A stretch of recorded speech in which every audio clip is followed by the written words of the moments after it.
మాయమైపోతున్నాడమ్మా మనిషి అన్నవాడు, మచ్చుకైనా కానరాడు మానవత్వం ఉన్నవాడు అని కవి అందశ్రీ అన్నట్టు సమాజంలో మానవత్వం రోజు రోజుకి మట్టిలో కలిసిపోతోంది. రక్త సంబంధం, వావి వరసలు, అక్క, వదిన, చెల్లి ఇలా ఎవరైనా కాదు, ఆడదైతే చాలు కోరిక తీర్చాలనే విధంగా మానవ మృగాలు విరుచుకుపడుతున్నాయి. ఆంధ్రప్రదేశ్ రాష్ట్రంలో సభ్య సమాజం తలదించుకునేలా ప్రవర్తించాడు ఓ కామపిశాచి.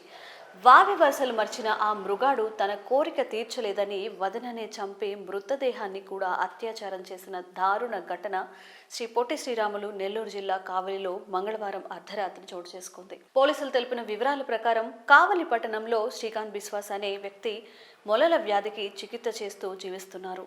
పశ్చిమ బెంగాల్ రాష్ట్రానికి చెందిన శ్రీకాంత్ బిశ్వాస్ తన కుటుంబంతో వచ్చి కావలిలో స్థిరపడ్డారు. శ్రీకాంత్ బిశ్వాస్ తల్లిదండ్రులతో పాటు భార్య అర్పితా బిశ్వాస్, ఇద్దరు పిల్లలు, తమ్ముడు వరసయ్యే నయా బిశ్వాస్ ఒకే ఇంట్లో ఉంటున్నారు.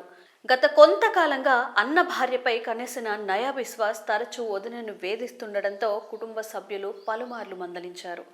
శ్రీకాంత్ బిశ్వాస్ తల్లిదండ్రులు మంగళవారం తిరుమల వెళ్లారు. ఇంట్లో శ్రీకాంత్ బిశ్వాస్, ఆయన భార్య, తమ్ముడు నయా బిశ్వాస్, ఇద్దరు పిల్లలు నూతన సంవత్సర వేడుకలు చేసుకున్నారు. శ్రీకాంత్ బిశ్వాస్ ఫుల్గా మద్యం సేవించి నిద్రపోయిన తర్వాత అతని తమ్ముడు నయా బిశ్వాస్ వదిన గదిలోకి ప్రవేశించి కోరిక తీర్చాలని బెదిరించాడు. ఆమె నిరాకరించడంతో ఇనప రాడ్తో తలపై మోది హతమార్చాడు. తీవ్రంగా గాయపడిన అర్పితా బిశ్వాస్ అక్కడికక్కడే చనిపోయింది.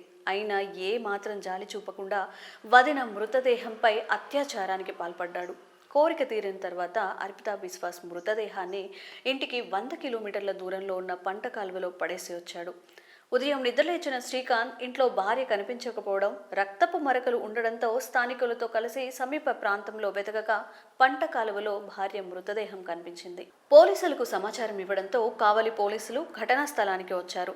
గతంలోనూ వదినను లైంగికంగా వేధించిన నయా బిశ్వాస్ పై అందరికీ అనుమానం కలిగింది. వెంటనే అతన్ని పట్టుకొని నిలదీయగా రాత్రి జరిగిన ఘోరాన్ని వివరించారు. నయా బిశ్వాస్ కొన్నాళ్లుగా తన కోరిక తీర్చాలని వదన వెంట పడుతున్నాడు. ఈ క్రమంలో ఇంట్లో వాళ్ళు సైతం అతన్ని హెచ్చరించారు. ఆయన బుద్ధి మార్చుకొని కామాంధుడు చివరికి ఆమెను హత్య చేసి మృతదేహంతో కోరిక తీర్చుకున్నాడు. ఈ దుశ్చర్యపై పోలీసులు కేసు నమోదు చేసి దర్యాప్తు చేపట్టారు.